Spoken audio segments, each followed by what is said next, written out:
Welcome to the Memories of a Moonbird podcast, exploring life one story at a time. Hello friends, I'm Daniel Sherrill. Today on the show, they're a married couple raising 4 kids here in the United States. Their youngest child, Declan, was born with cCMV, or congenital Cytomegalovirus, which eventually led to cerebral palsy. Now, after having spent several years raising a child with cCMV, they have a website and a podcast to not only help other parents of the world understand the disease, but to share important information about cCMV and hopefully be a resource that they wish they'd had when they first started this journey. Today, they're here to share their story and help spread awareness. So please welcome Katie and James Ho. Hey guys, welcome to the show. How are you? Good. Thank you for having us. Yep, doing good here too. Thank you. I want to thank you both for joining me, and I want to thank you, first of all, for having the courage to publicly talk about this and tell your story, because I think it's so important. I'm going to jump right in with a couple of fun questions first. Where are you both from? I'm from originally St. Louis, Missouri, but I was mostly raised in Kansas City. And originally Taiwan, mostly raised in small town Southwest Missouri. So what do you guys each do for a living? So I actually am in insurance for like doctors and hospitals. So like medical malpractice, car issues that they get themselves into, sexual harassment, like insurance person for doctors. And Katie, what about you? So I was a teacher for many, many years, and I was an administrator working specifically with student support services, which is accommodations for students with learning issues. And now I'm a stay-at-home mom. Awesome. Now, how long have you guys been together? 2006. Yeah. That's great. Well, congratulations. And I'm just curious, how did you meet? Well, we actually both switched to education as a major when we were, James must have been in his 3rd year. I was in my 2nd year at the University of Missouri. In Columbia? Yeah. So everybody who switches has to take this big class called immersion, where you get the 3 classes that you would have taken spanned over your freshman year in one big class and lecture setting. So it's like, I think it was an 8-hour class or something like that. So we were in that class together. There weren't a ton of people. And I noticed him and I was like, oh, whatever, that's interesting. He's in like a military uniform. And then we went to our next class, which was 20th century American history. And he was in that class too. So I was like, I should be friends with that guy because then we can study together. And so I went and I sat next to him, and like, I'm very, loquacious. He's very quiet and reserved. So he probably thought I was just like this crazy person sitting next to him, talking to him and like being like, what's your deal? What's your last name? Why are you in that military uniform? All this stuff. So anyway, we just were friends for a long time in college. And actually, we were going to both student teach together for the Department of Defense in Italy, which was my idea. And James was like, that sounds awesome. Put my name on all that paperwork you've been spending so much time on. So I put his name on all the paperwork, and we were both going to go to Italy, and it was going to be super cool. And I was actually dating this other guy at the time, and we have been dating for 7 years. And he was starting medical school. And I was like, oh, I don't want to go away. It's going to be too much stress on the relationship. So I met James at like Chick-fil-A in the student union, and he was like, well, I don't really care if you're going. Can I still go? And I'm like, yeah, you can still go. So he had this amazing European experience, and I student taught at my brother's high school in Kansas City. And then my boyfriend and I broke up about a month later, and James took me out to say thanks for making it possible for me to go to Italy, and the rest is history. When he showed up to take you out to Chick-fil-A to say thank you, was he in his uniform looking like a sexy Asian soldier? No, so Chick-fil-A is where I told him I wasn't going. He actually showed up looking very handsome, and he took me out on the plaza to like this Italian restaurant. Yeah, I've been to the plaza. It's actually really beautiful. Yeah, it is beautiful. So that was fun. But I just remember thinking like, did he look this good the whole time we were friends and I just never noticed? So, yeah. And by the way, my girlfriend Jolene is also a graduate of Mizzou. Oh, cool. Oh, did not know that. Okay. Yeah. Huh. So tell me a brief summary of your family. You have 4 children. Yeah, so 4 children, 13, 12, 6, and 4. Kind of 2 pairs, right? The older pair are real close and the younger pair are real close. The older pair were born and I guess spent their first 2 to 3 years in St. Louis. And then we moved to New Orleans in 2010 when they were almost 4 and 2. I think and then we spent 8 years there. So I think to this day, they think of themselves as New Orleanians. We moved to Houston 2 years ago. So the younger kids were born in New Orleans, but We moved when they were 2 and 3, 4 also. So they think of themselves as Texans. So it's boy, girl, girl, boy is the Right. order we have. And then our youngest, Declan, is the reason, that we do our podcast. So he was born with something called congenital cytomegalovirus. And then that led him to having a lot of health problems and eventually a diagnosis of cerebral palsy. And so that's what we're going to talk about. Explain for the listeners, what is cytomegalovirus? Sure. So cytomegalovirus is actually a really common virus in the United States. I believe, gosh, I don't know the statistic, but it's I think it's like 80% of the United States population will have had it by the time they're 40. So when you get it and you're not in the womb, it's just like a pretty bad cold. But if you get a primary infection when you're pregnant, in about 10% of the cases, the virus can travel through the placenta and affect the baby. And then in about 10% of those cases, the babies are born symptomatic. And so that was the case with Declan. I unfortunately acquired it while I was pregnant with him. So the most at-risk groups are people who have toddlers. And so our daughter Elliot was a toddler. She was in daycare. So that makes her at risk for getting just regular CMV. You shed CMV over the course of 2 years, and you shed it through your bodily fluids. So tears, saliva, urine, stuff like that. So really, I probably shouldn't have been like kissing her tears away when she was crying, or like maybe should have been more thoroughly washing my hands after I changed her diaper, stuff like that. But the American College of Obstetrics and Gynecology actually doesn't warn pregnant people against CMV because they said the measures you have to take to avoid it would be too cumbersome, and most people wouldn't follow them to begin with. Sounds like the measures are a lot like coronavirus. Yeah, exactly. Yeah. So we had never heard of it. And then at 34 weeks, the doctors just noticed some fluid on his brain in one of our scans. So then we knew something was going to be wrong. We just didn't know what was going to be wrong. So then he was born at 36 weeks and 6 days.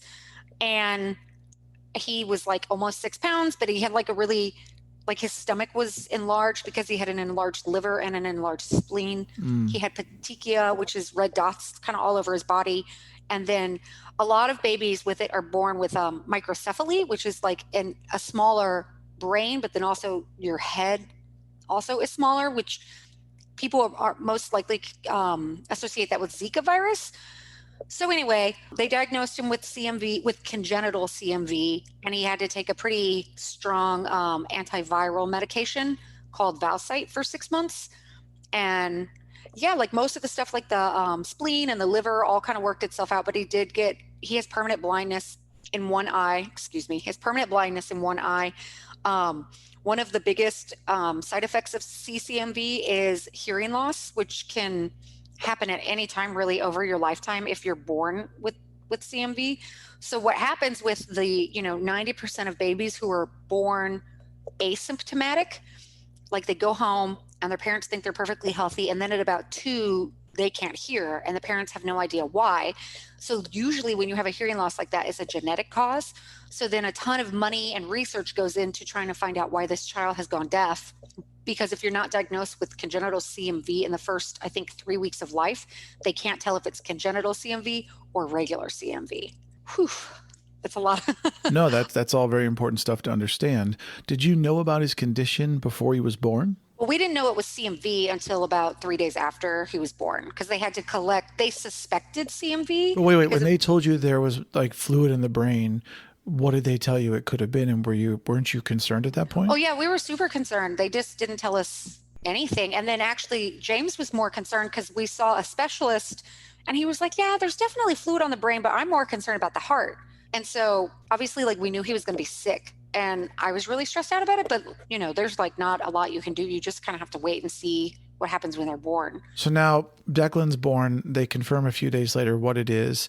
And then what happens from there for you guys? So I guess backing up slightly. So again, it was 34 weeks. They found that when they did the brain scan, there's ventricles in the brain. So it's like 2 empty spots that everybody has.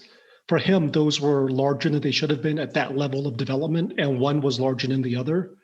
So they said, we don't know what's wrong, but this is not normal. Let's send him in for an ultrasound. And the ultrasound, the doctor also said, I don't know what's causing that either. However, I'm concerned about the heart. So as as parents who, our number 3 actually had a much more complicated, stressful pregnancy than than Declan did. So all of a sudden, perfectly healthy up to 34 weeks. It's a brain issue. It's a heart issue, literally going into the delivery room. I don't know if Katie said it or if I told the nurses, as you know, hey, he is suspected of having heart complications, just as a heads up before we go into delivery. So Declan had what was called a precipitous birth, which is extremely fast. So we got to the hospital, and he was actually born 15 minutes after we got to the hospital. So I didn't get any, medical interventions or anything. So it was all happening very fast. And then, at some point, I think James was like, oh, by the way, he's going to be really sick when he's born. And they were like, what? So the neonatologist came running in, and she was actually chewing because she had been eating her dinner, and they called her in because he was just born that fast. Wow. And then, he was born to a room full of nurses. There was no doctor present except for that neonatologist. So was there any concern that he was going to die? I mean, they didn't tell us he was going to die, but I think that was obviously my biggest concern. The first week that we were in the NICU, the first few days were in the NICU. My concern was we're watching the heart to see if it does what it's supposed to do. If not, we're doing a short notice helicopter trip to Dallas. So then you guys get hit with this news. Declan has congenital cytomegalovirus. When you hear a piece of news like that, that's not just, oh, this is something that we'll just take some antibiotics and get over it. This is now a forever thing, correct? Well, so no, I really thought what's the big deal? Just everybody gets viruses, right? It wasn't explained to me that it was as serious as it was, except for my really good friend Charlene she is an ER physician in New Orleans. And so she made sure she was at the NICU with us whenever the doctors would be explaining things. And so I was just like, Charlene, I don't get it. They won't let me hold him. They won't let him nurse. And she's like, Katie, he has a central line. I'm like, I don't know what that means. And she's like, basically, if it shifts, he could die. So that's why you can't hold him. And I was like, okay, that's all I needed to hear. I won't try to touch him at this point. And what does the central line do? It's a feeding tube. It does nutrients can go in. They can do, medication goes in. It's like a super IV is my understanding. Okay. So once you guys got this news and this was a potential lifelong thing you were going to have to deal with, how did that feel? I think we dealt with it pretty differently. I tend to be what I call a realist and what James might call a pessimist.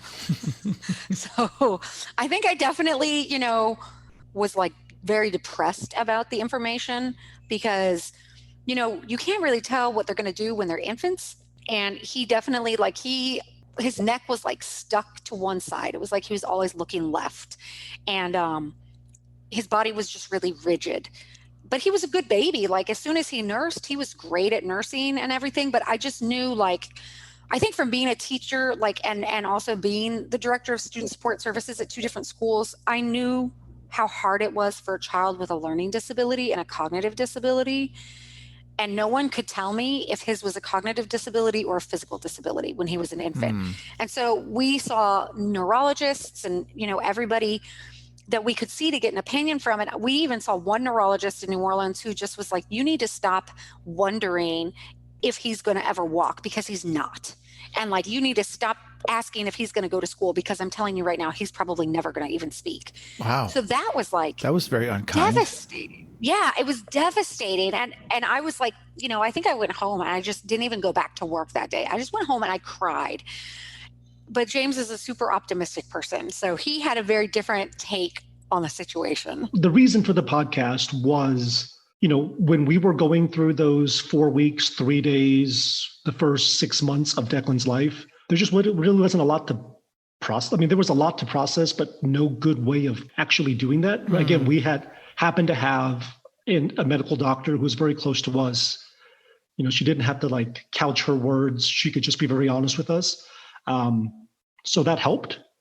But part of the podcast is hopefully we can help somebody else who doesn't happen to have a friend who's an MD who just happens to work in the same hospital, who drops in between breaks. Yes. But the secondary benefit of that is it's kind of given us a chance to reprocess it, with 4 years of hindsight. Right. Well, let's plug the website for a second. So your last name is Ho, H-O-U, yes. And your website is the How-To Guide, play on words for the How-To Guide. Yes. And it's HOUTOGUIDE.com, the How-To Guide or the HowToGuide.com. Now, I'm curious, were you guys scared when you got the diagnosis? I think one of the things that made me scared when we first got the diagnosis before he was born was I going to love him as much as I love the other kids? Because he's going to have like this disability. Like, am I going to bond with him? And I really did immediately, bond with him. And then it kind of felt like it was me and him against the world. And I was really overprotective of him. I never wanted any of the kids at the house to touch him. He was born November 8th. So it was around the holidays. We would like go, gift shopping, and I would just keep him really close to me because I was just so worried about, what other people would think, what other people would say. So I was just very protective of him, and it probably, affected mine and James's relationship and alienated him to a certain extent. And did it alienate the other kids from you as well? Probably, which I feel super bad about. Well, but I assume that's leveled out by now. Yeah, definitely leveled out now. Well, James, how do you think you handled things? I think we deal with the unknown differently. For me, it was, I don't know what's going on, but I do know that we have these 2 appointments and we have another one next week. And James, you have a military background. Yeah, I guess so. Yeah. Do you go into, task-oriented mode?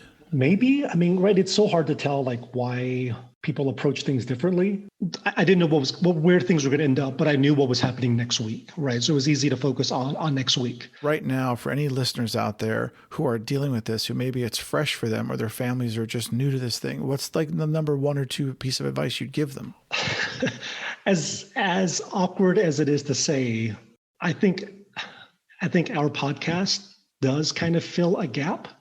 We didn't know other special needs parents, and I think every special needs family kind of goes through this on their own. You Google, hey, my kid has insert issue here, and you get directed to WebMD first of all, then you get kind of the Mayo Clinic, all of which there's back and forth about how good any of that information is, but that's not what you care about as a parent, right? Like you want to talk to another parent, because all of the medical stuff, I think we understand it, but that's not what you're worried about, right? It's like, what does this do for our family? What does it do for the kids?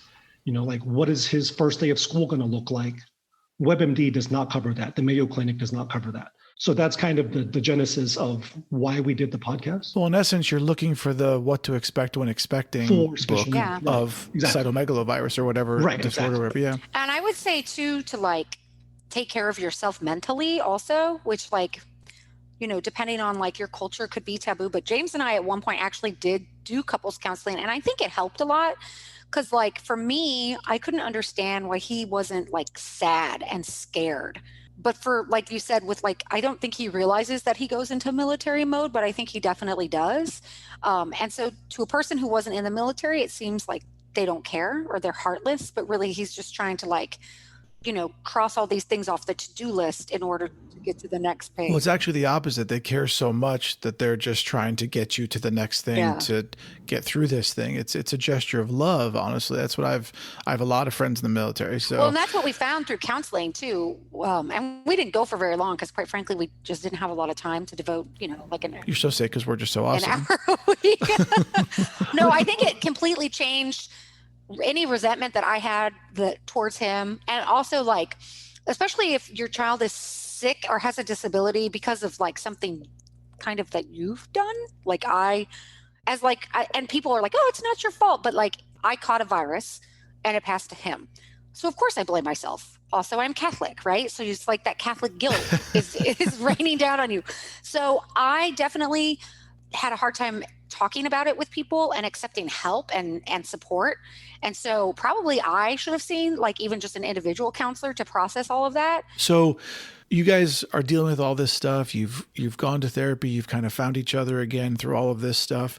And once you were on the road to dealing with this and living with it and everything, what made you decide to want to make a website and a podcast and try to help other parents? Again, we've been very lucky in so many ways. Medically, Declan's not as severe as he could have been.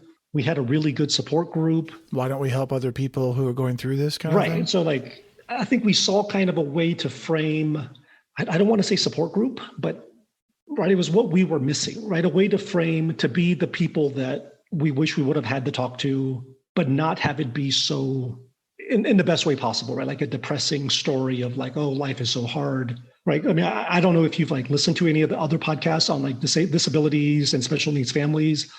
A lot of it is like how to plan for you when you're no longer around and your child still needs medical assistance, right?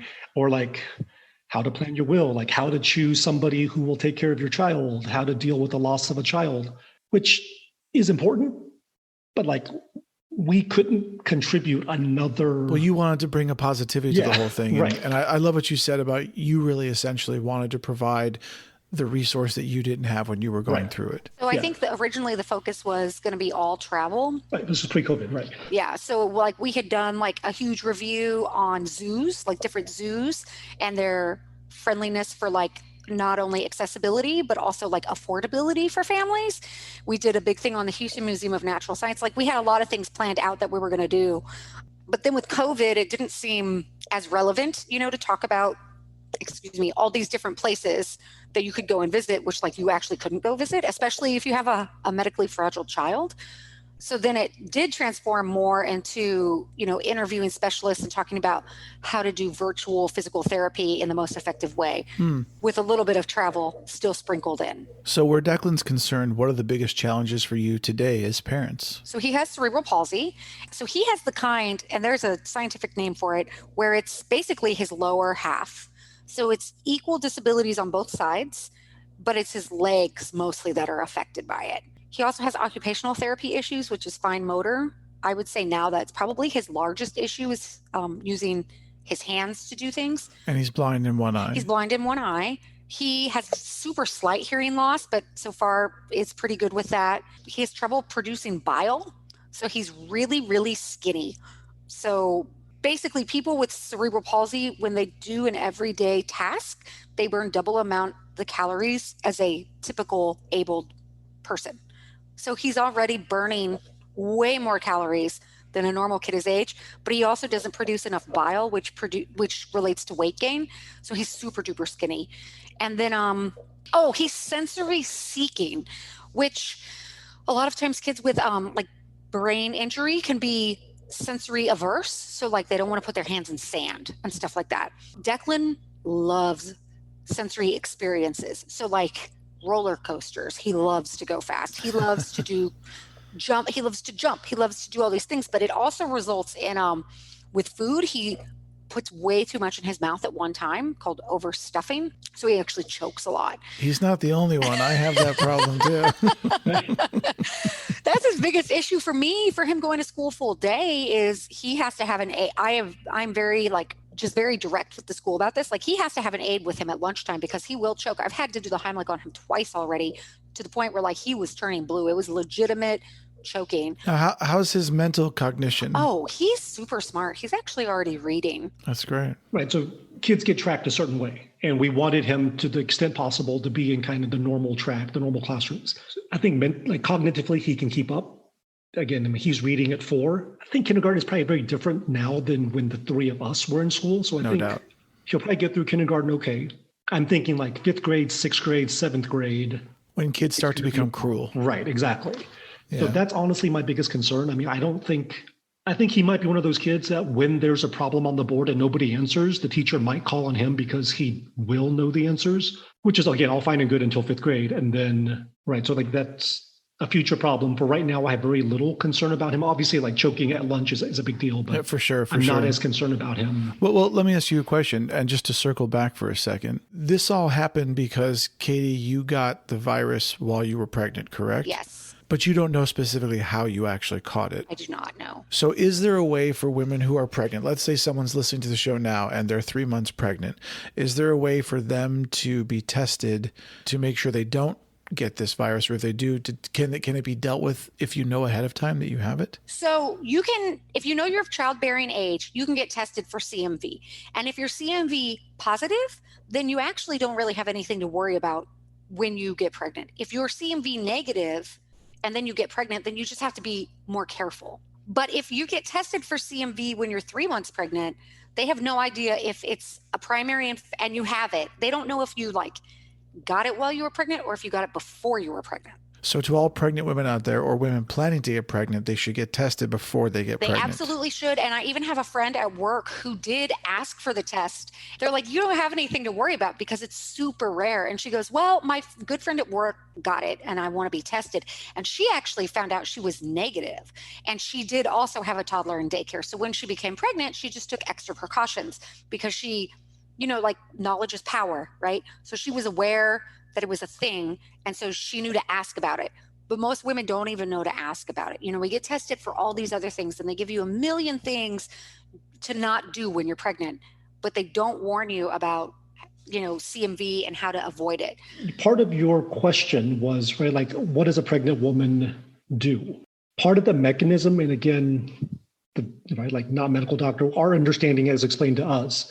So the three of us that are on this call right now, it's so prevalent that probably all three of us have had exposure to CMV and we are carrying antibodies. Well, and for the listeners, CMV is a member of the herpes family, yes. correct? Yes. Because it's also true that most of the population has been exposed to the herpes virus at this point. Exactly. And even like the one that causes cold sores and stuff too. Like there's so many different types Well, people hear herpes and they only think of genital herpes, which is, it's a huge family of viruses. It's not just genital herpes, it's cold sores, it's a whole bunch of things. Yeah. So we, again, of three of us, chances are good that we've all been exposed. The issue with pregnancy is Katie, even though it's 80% of adults over 35 or whatever have been exposed, she had not been, despite having three other kids, despite also having a toddler with our first child when she was pregnant with our second. So it only affects the baby if you get it for the very first time while you're pregnant. Katie was in her early 30s. And when everybody would have already been exposed, she had not been. And for that tiny 9-month window with Declan, all of a sudden she was. And I see what they're saying, like the chances of that happening, the odds of that, all those things aligning for that shitstorm to hit is Actually, 1 in every 200 babies in the U.S. is born with CMV. Right. So it makes me wonder, honestly, if it could be a reinfection thing too, just given the numbers of people who have been exposed to it by the time they're 40 years old. The numbers are so low and it doesn't make any sense. And this is just like a conspiracy theory. It doesn't make any sense to me. I mean, I'm one of 5 kids. I have a little brother. I have worked in daycares my whole life. I have worked in education my whole life. I was a nanny all through college. I babysat in high school. I was around kids. So if anybody should have had it, I should have had it by now, right? By the time I'm 30 years old. But for some reason, I didn't have it. And we really don't know because I wasn't tested for it before pregnancy. So we don't know if I really didn't have it or if I did. It's just bizarre. Right. And obviously, without knowing about it, nobody goes in and asks to be tested for it. Right. The other kind of, I guess the silver lining to Declan, right? Like you said, like so many things had to kind of line up for it to even happen during that 9-month window. The benefit was Declan kind of was right at the edge of having symptoms at birth that were detectable, but not severe symptoms. Because what Katie had said earlier is, had he been born without visible symptoms, nobody would have cared. We wouldn't have not have put him on an antiviral. He would have just gone home, right? The next day, 2 days later. But things would have gotten a lot worse for him, correct? Things would have gotten worse, and we would have missed that window to treat it as an antiviral as a newborn. So let's summarize. What do you recommend parents do? Or family planning, people are saying, hey, I think we want to have kids. They should get tested. The female should get tested for, I should say the childbearer should get tested for CMV. Definitely.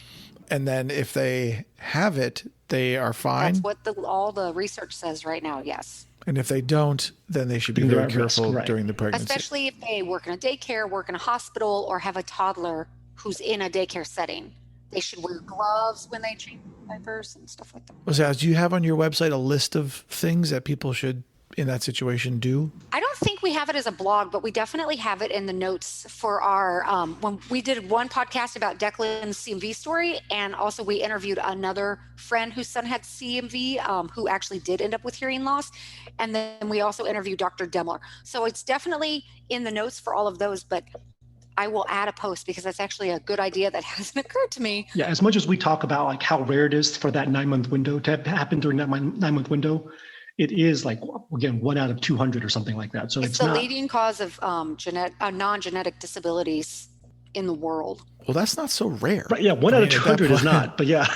Yeah, I don't know where people are thinking that's rare. That should be addressed as far as I'm concerned. And states have, right? Like a lot of states have started to address it. Well, they've started to address it after the fact, after the baby's born. So, all states have mandatory hearing tests for babies. If a child fails, some states will now test that child for CMV automatically. And some states have said, okay, we're going to put literature in the OBGYN's office about CMV, but most of the time, if you're in an OBGYN's office, you're probably already pregnant. So there's not a lot you can do to avoid it, right? So really, I think it creates fear because you're like, oh crap, I'm reading this, but I've already changed my kid's diaper, right? So then, and that's not healthy in pregnancy either. So I do see both sides of it. Like you don't want to be scared your entire pregnancy. And Declan would have passed the hearing test, which would not have triggered further screening. People, I mean, it's a complicated problem, obviously, and the science is not all clear cut yet. So, I mean, states are trying to do it. If states and doctors can't figure it out, I don't know that we have right. the answer either. I think part of it is like just having like a more direct conversation because most medical doctors know about it. The other CMV parent that we have interviewed, her dad was like a cardiologist maybe. And when she mentioned it, he's like, oh yeah, like I know, like CMV has nothing really to do with like an adult cardiologist. But he knew about it. But it's widespread enough that the medical community knows about it. There's so many things that they're supposed to be worried about that I understand that they're not going to throw number 57 on the list also. But if parents ask, usually the medical doctors know quite a bit than they would have just randomly offered up on their own. I'm very curious how you guys dealt with the stress on your relationship at the beginning and what advice you can give to other parents that might now be dealing with the same thing. So I don't know. I mean, definitely it was stressful. I think we just kind of went into our own modes where I was on maternity leave. So I was taking care of the baby. He was working.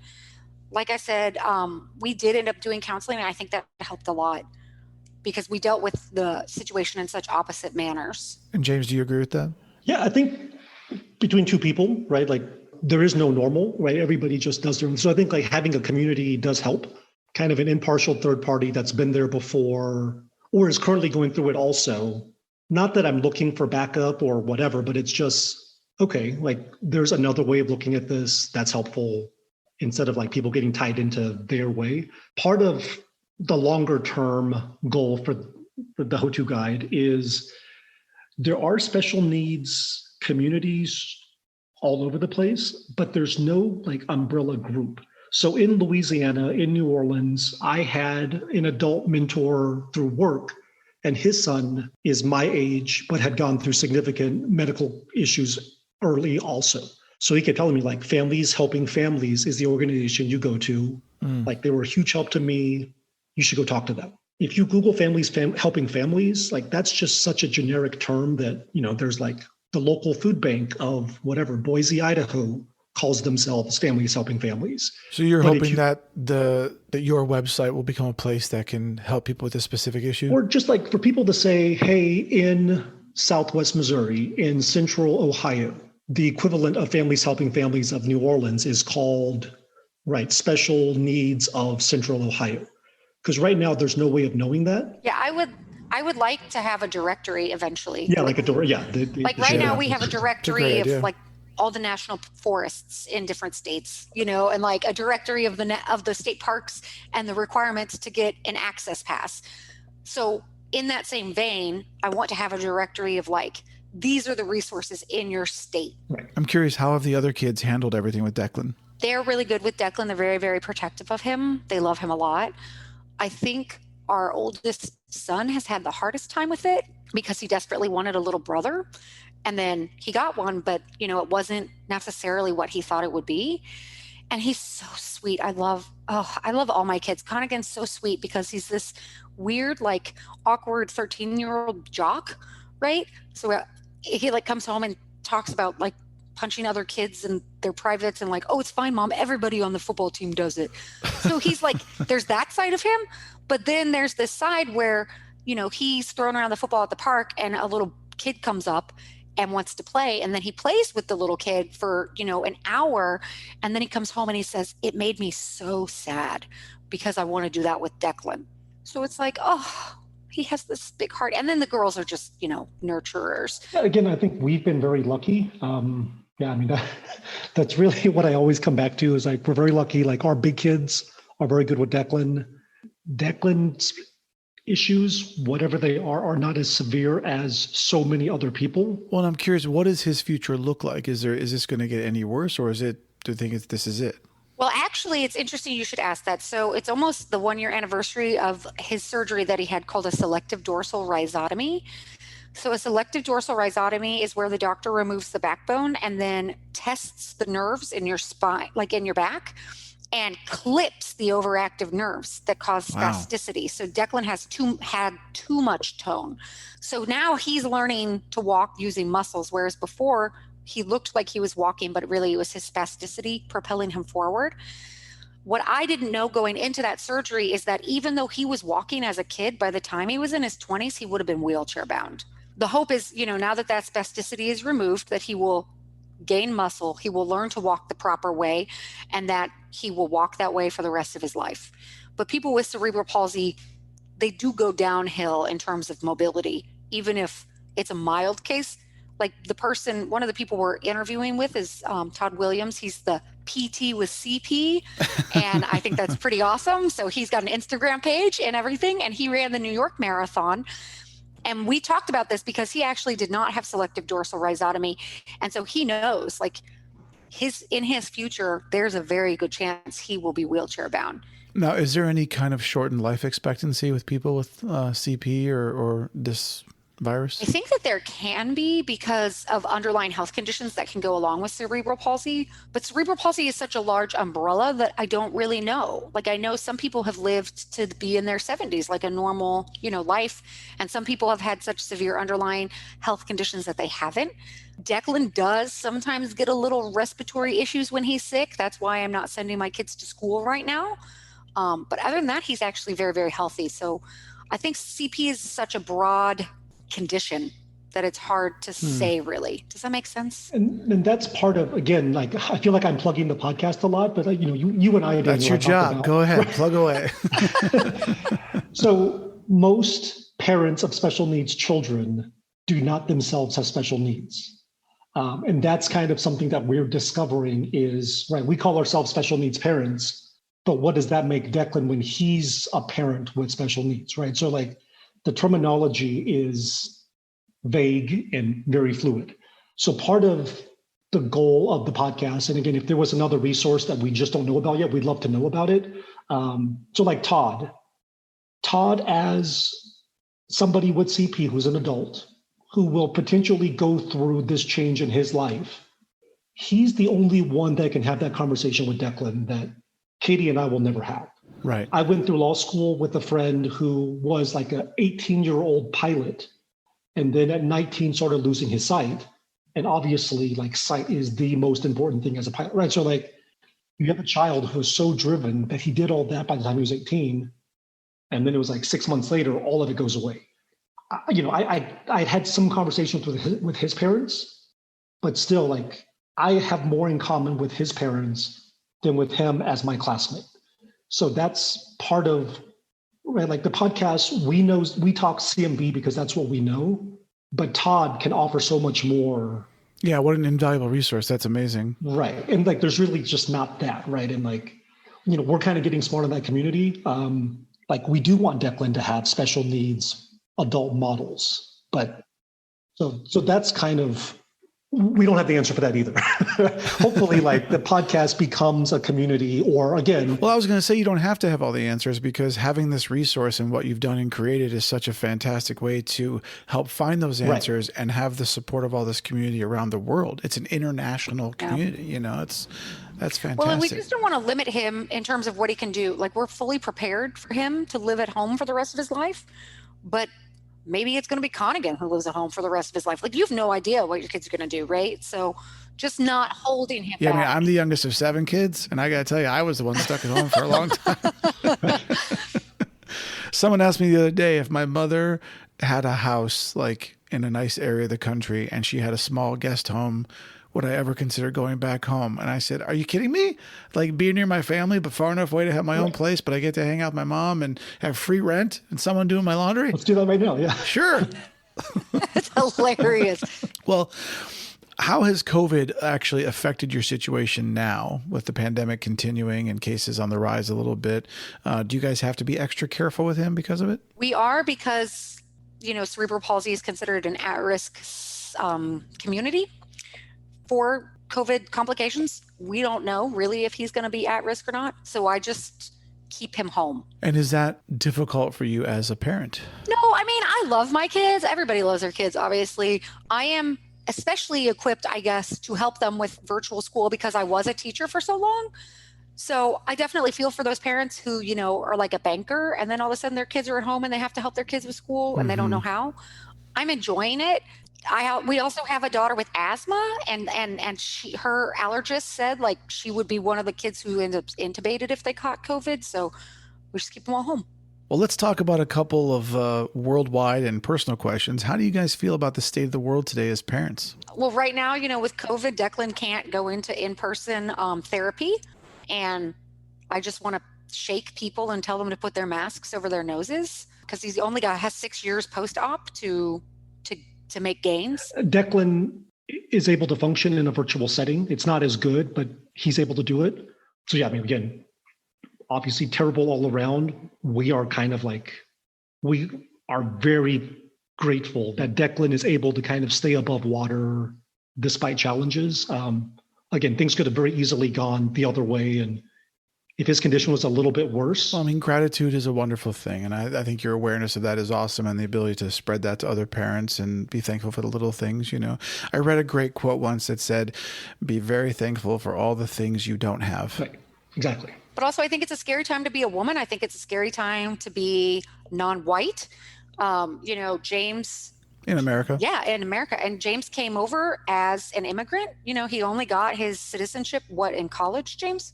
3. Yeah. So when issues are floated about like taking people's citizenships and stuff away, it scares me.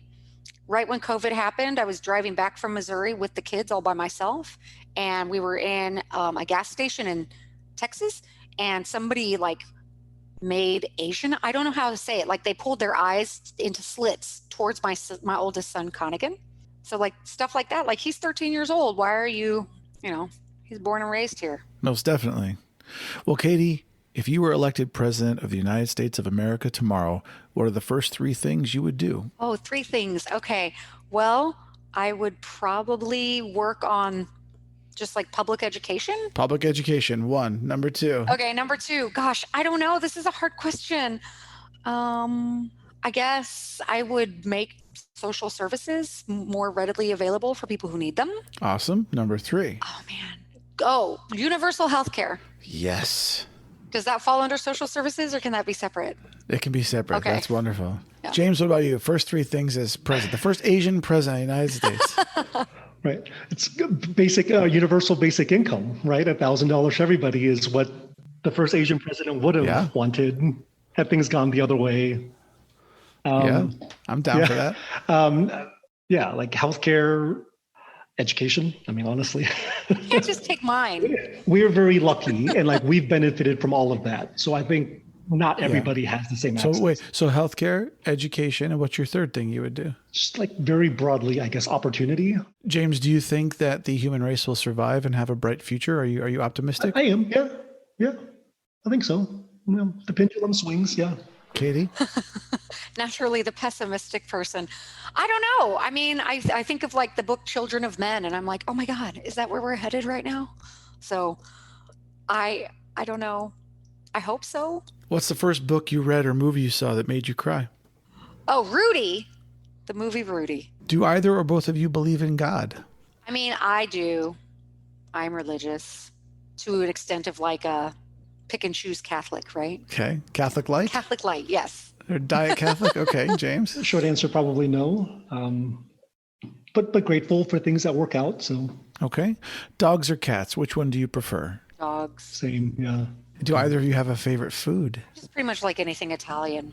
Katie makes a soup that's the knockoff version of the Olive Garden Zuppa Toscano. But it sounds really trashy when I say my favorite meal is the unlimited soup at Olive Garden. I don't think it does. I think that's awesome. We were, I think the listeners have heard this story before, but I was in Portugal working at this international gourmet food festival with all these Michelin star chefs. And I was interviewing Massimo Bottura, who's this world famous, Italian chef. And we asked him, so you make all these incredible foods. What's your favorite thing? And he kind of looked to the side and got all sentimental. And he goes, it's just a simple ravioli that my mother used to make. Aww. And it's like, I think when human beings reduce their whole lives down to things, we can reduce them down to these very, very simple things, Are either of you afraid of dying? I mean, yeah, I am. Mostly because I don't want to leave my kids. Yeah, we talked about, right, like the planning for kids.